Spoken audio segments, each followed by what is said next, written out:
Welcome to Delhi bytes. यदि आप भारत में रहते हैं तो जरूर ही इस शिक्षक भर्ती जो कि बिहार से संबंधित है उससे बखूबी परिचित होंगे, क्योंकि बिहार में लगातार लाखों में वैकेंसी देखने को मिली है शिक्षक की। तो हम लोग आज बिहार शिक्षक भर्ती 4.0 को टारगेट करते हुए डिस्कस करेंगे कि अगर बीपीएससी टीआरई 4.0 का नोटिफिकेशन आने वाला है तो पीआरटी 1 to 5 के लिए क्या एलिजिबिलिटी क्राइटेरिया या फिर क्या एज लिमिट्स रहने वाले हैं और क्या पेपर पैटर्न रहने वाला है।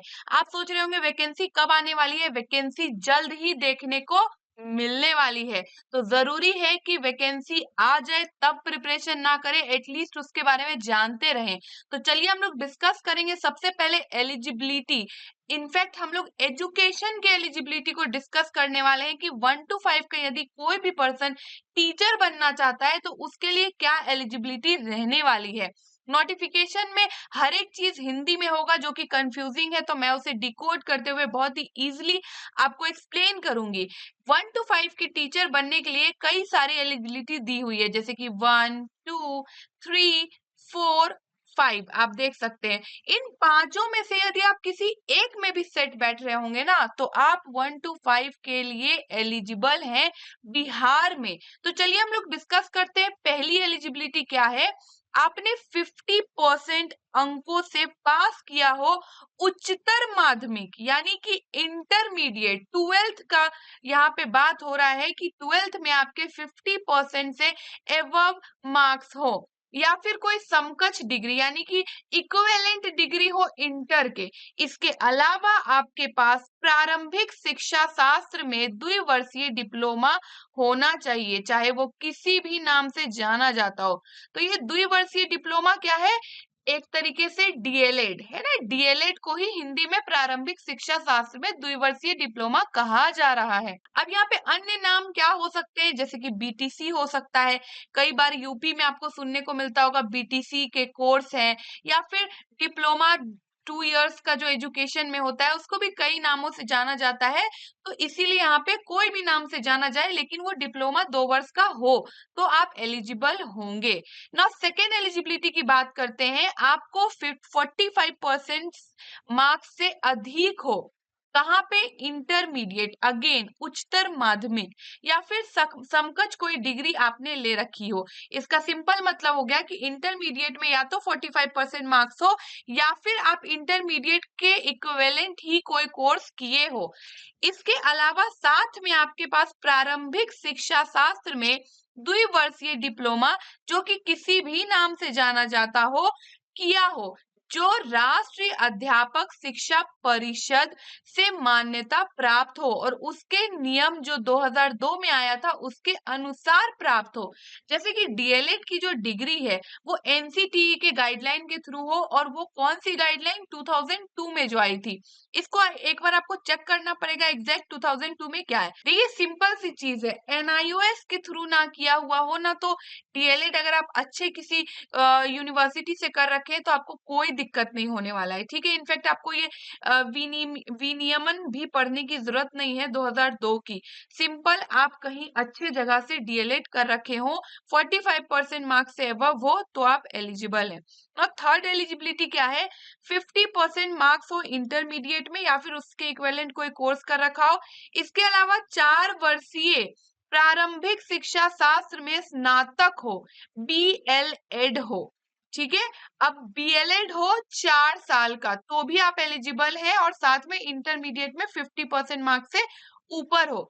इसके अलावा जो फोर्थ एलिजिबिलिटी है, अगेन 50% मार्क्स से ज्यादा हो इंटरमीडिएट में। इसके अलावा शिक्षा शास्त्र यानी कि विशेष शिक्षा में आपने द्विवर्षीय डिप्लोमा किया हो। ये विशेष शिक्षा क्या है? स्पेशल एजुकेशन आपने सुन रखा होगा, कई बार आजकल सुनने को मिलता है BEd special education, MEd special education. जो लोग इस फील्ड से अननोन है उनके लिए ये नया है। दो स्पेशल एजुकेशन बहुत नया कोर्स अब तो नहीं रह गया है। तो आपने यदि डिप्लोमा कर रखा है स्पेशल एजुकेशन में भी और आप इंटरमीडिएट हैं 50% मार्क्स से एबव, तो भी आप एलिजिबल है। तो ऐसा नहीं है कि स्पेशल एजुकेशन वाले एलिजिबल नहीं होंगे। नाउ लास्ट एलिजिबिलिटी क्या है? आपने स्नातक कर रखा हो यानी कि ग्रेजुएशन साथ में प्रारंभिक शिक्षा शास्त्र में द्विवर्षीय डिप्लोमा हो, ग्रेजुएशन हो प्लस द्विवर्षीय डिप्लोमा हो। यहाँ पे देखिए ग्रेजुएशन में कोई परसेंटेज नहीं लिख रखा है, लेकिन फिर भी आप मान के चलिए कि एटलीस्ट 50% के एवव ही हो। तो इन सभी में से यदि आप किसी भी एलिजिबिलिटी में अपने आप को सेट पा रहे हैं तो आप 1 to 5 के बिहार के शिक्षक भर्ती के लिए एलिजिबल हैं। अब यहाँ पे कुछ छूट भी दिया गया है, इसको आप अपने लेवल पे भी एक बार स्क्रीनशॉट ले लीजिए और देख सकते हैं। जैसे कि 5% की छूट दी जाएगी जो अनुसूचित जनजाति या फिर अत्यंत पिछड़ा वर्ग या फिर अनुसूचित जाति या फिर पिछड़ा वर्ग या दिव्यांग कोटि के लोग हैं, उन सभी को 5% का छूट दिया जाएगा। इसके अलावा अगर उर्दू के जो पद है उसमें भी कुछ छूट है, या फिर इंटरमीडिएट में जो मार्क्स है उससे रिलेटेड डिटेल दिया गया है। अगेन यहाँ पे भी कुछ डिटेल्स है, इसको एक बार बस देख लीजिए। एज सच यहाँ पे बहुत ज्यादा कुछ कंफ्यूजिंग नहीं है। सिर्फ एक चीज यहाँ पे जानने के लिए है, जब आप डीएलएड की बात कर रहे हैं तो वो एनआईओएस द्वारा नहीं किया गया हो, बिकॉज आपको पता है कि एनआईओएस के द्वारा डीएलएड जो लोग किए थे उसको अब एलिजिबल नहीं माना जाता है, उस डिग्री को ही वैलिड नहीं माना जाता है। यानी कि आपने यदि एनआईओएस से डीएलएड कर रखा है तो वो नल एंड वॉइड हो गया है, जीरो के बराबर हो गया है। तो उस चीज को अवॉइड कर दे। और बाकी आप यहाँ पे देख लीजिए उर्दू और बांग्ला से रिलेटेड कुछ बेसिक डिटेल्स दिए हुए हैं जो कि एक तरीके से एलिजिबिलिटी के अंदर ही थोड़ी बहुत छूट है ना। हम लोग बात करेंगे कि यदि आप शैक्षणिक योग्यता फुलफिल कर रहे हैं, यानी कि जो एजुकेशनल क्वालिफिकेशन हम लोगों ने देखा, इस पांचों में से किसी एक में भी आप सेट कर रहे हैं तो आपके पास यहाँ पे जो दिया गया है ये भी होना चाहिए।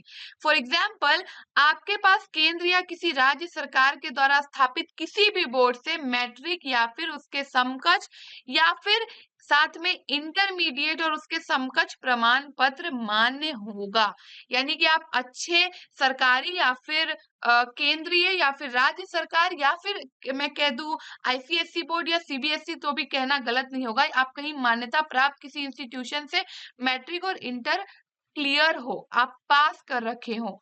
इसके अलावा केंद्र या राज्य सरकार के अधिनियम से गठन विश्वविद्यालय या विश्वविद्यालय अनुदान आयोग से मान्यता प्राप्त विश्वविद्यालय द्वारा निर्गत स्नातक या फिर स्नातकोत्तर का प्रमाण पत्र भी मान्य होगा। यानी कि आप किसी अच्छे यूनिवर्सिटी से बैचलर की डिग्री कर रखे हो या फिर पीजी कर रखे हो, यानी कि मास्टर्स। इसके अलावा एनसीटीई के रिगार्डिंग यहाँ पे दिया गया है, बिकॉज एनसीटीई को लेकर या फिर बीएड डीएलएड की डिग्री को लेकर बहुत ज्यादा सुप्रीम कोर्ट के डिसीजन के बाद क्योस मच गया। सिंपल सी चीज है कि एनसीटीई के द्वारा ही मान्यता प्राप्त इंस्टीट्यूशन हो, उसके द्वारा गाइडलाइन जो प्रोवाइड किया जाता है उसके द्वारा ही पढ़ाया गया हो। यानी कि ज्यादा इन चक्करों में ना पढ़ के सिंपल से अगर भाषा में मैं कहूँ तो आप एनसीटीई के द्वारा गाइडलाइन वाली यूनिवर्सिटी को कैसे ढूंढ सकते हैं, वो यूनिवर्सिटी गवर्नमेंट के द्वारा रन की गई हो या फिर प्राइवेट यूनिवर्सिटी हो तो बहुत समय से वर्क कर रही हो, इससे भी उसकी पता चलती है कि वो कितना वैलिड डिग्री प्रोवाइड कर रहा है और किस तरीके से क्लासेस चल रही है। बहुत ज्यादा इधर उधर से डिग्री जुगाड़ करने के चक्कर में जो लोग पढ़ते हैं ना, उनके लिए ये सब प्रॉब्लम हो जाता है कि एनसीटी के द्वारा है या नहीं है। ठीक है, नाउ आगे हम लोग मूव करेंगे आयु सीमा। अगेन यहाँ पे क्योंकि हम लोग ये टीआरई 3 वाली एलिजिबिलिटी को डिस्कस कर रहे हैं जो कि सेम टीआरई 4 में रहने वाला है, तो यहाँ पे ये डेट जो दिया गया है वो एज लिमिट के लिए दिया गया है। जब टीआरई 4 की वैकेंसी आएगी तो उसके अकॉर्डिंग डेट दिया जाएगा, यहाँ पे उसके अकॉर्डिंग डेट्स चेंज होते दिखेंगे। लेकिन जो एज लिमिट है वो क्या रहने वाली है, लड़कों के लिए 37 ईयर्स, यानी कि आपकी उम्र मैक्सिमम 37 साल की हो तो ही आप ये फॉर्म भर सकते हैं। और अगर आप किसी पिछड़े वर्ग से या अत्यंत पिछड़ा वर्ग से आने वाले पुरुष या महिला है या फिर अनारक्षित महिला है, यानी कि जनरल कैटेगरी से आने वाली महिला या फिर अदर स्टेट की महिलाएं हैं, तो उनके लिए 40 इयर्स है मैक्सिमम एज लिमिट। और जो एससी एसटी के पुरुष या महिला है वो 42 साल तक इस फॉर्म को भर सकते हैं।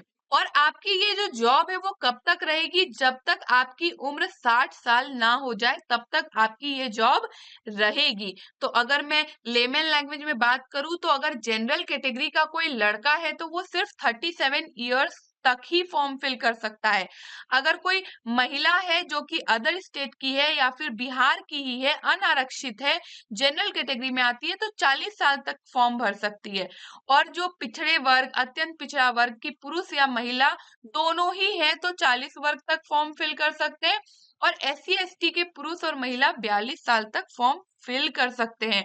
नाउ अब हम लोगों ने क्योंकि एज लिमिट देख ली, एजुकेशनल क्वालिफिकेशन देख लिया, यहाँ पे मैं एक चीज ऐड करूंगी। अगर आप 1 to 5 के टीचर बनना चाहते हैं बिहार में, तो आपको सीटेट का पेपर 1 क्वालिफाई रहना पड़ेगा।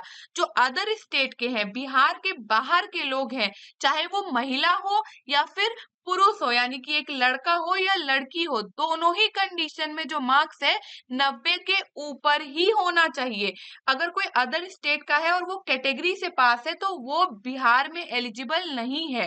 तो अदर स्टेट के हर एक पर्सन को 90 के ऊपर ही सीटेट पेपर 1 में मार्क्स चाहिए। और जो बिहार के हैं उनके लिए जो क्राइटेरिया है कि कैटेगरी से पास है तो चल जाएगा, तो बिहार वाले के लिए कोई इश्यू नहीं है। लेकिन अदर स्टेट वाले 90 के ऊपर ही स्कोर करेंगे तो ही एलिजिबल होंगे, अदरवाइज आगे चल के डॉक्यूमेंट वेरिफिकेशन में आपको बाहर कर दिया जाएगा। नाउ अब क्योंकि हम लोगों ने सीटेट के रिगार्डिंग डिस्कस कर लिया, educational eligibility, then age limit भी, अब बहुत जरूरी है कि ये जान ले कि आखिर जो एग्जाम होना है, चलो ठीक है हम एलिजिबल है, अब एग्जाम कैसे होना है। तो जो चयन की प्रक्रिया है ये वस्तुनिष्ठ पे आधारित है, यानी कि हर सवाल के 4 ऑप्शन होंगे और उन 4 में से एक आंसर करेक्ट होगा। अब ये पैटर्न कैसे होगा, जो पूरा का पूरा पेपर है वो 2 भागों में डिवाइडेड होगा, जिसमें कि जो भाषा है, भाषा क्या होगी, अर्हता होगी, यानी कि आपको जो भाग 1 है भाषा का, उसको आपको सिर्फ और सिर्फ पास होना है, सिर्फ और सिर्फ क्वालिफाई होना है। इसके अलावा जो एग्जाम होगा ना वो निगेटिव मार्किंग नहीं होगा, यानी कि आप 150 क्वेश्चन पूछे जा रहे हैं तो आप सारे क्वेश्चन अटेम्प्ट कर दीजिए, कोई भी गलत क्वेश्चन के लिए आपके एक भी नंबर नहीं कटेंगे। तो चलिए हम लोग डिस्कस करते हैं। टोटल 150 क्वेश्चन आने हैं एग्जाम में, उसके लिए आपको 2.5 घंटे का समय दिया जाएगा एग्जाम में। पेपर 1 जो है यानी कि भाग 1 जो है 30 क्वेश्चंस रहेंगे और भाग 2 जो है उसमें 120 क्वेश्चन रहेंगे। जो भाग 1 है वो भाषा का है, अर्हता, उसमें आप या तो इंग्लिश ऑप्ट करेंगे, सॉरी इंग्लिश के साथ या तो हिंदी ऑप्ट करेंगे, या फिर इंग्लिश के साथ उर्दू, या फिर इंग्लिश के साथ बांग्ला ऑप्ट करेंगे। और इसमें आपको मिनिमम 30% स्कोर करना ही है। 30% का मतलब क्या हो गया, 30 में से 9 नंबर आपको लाने हैं।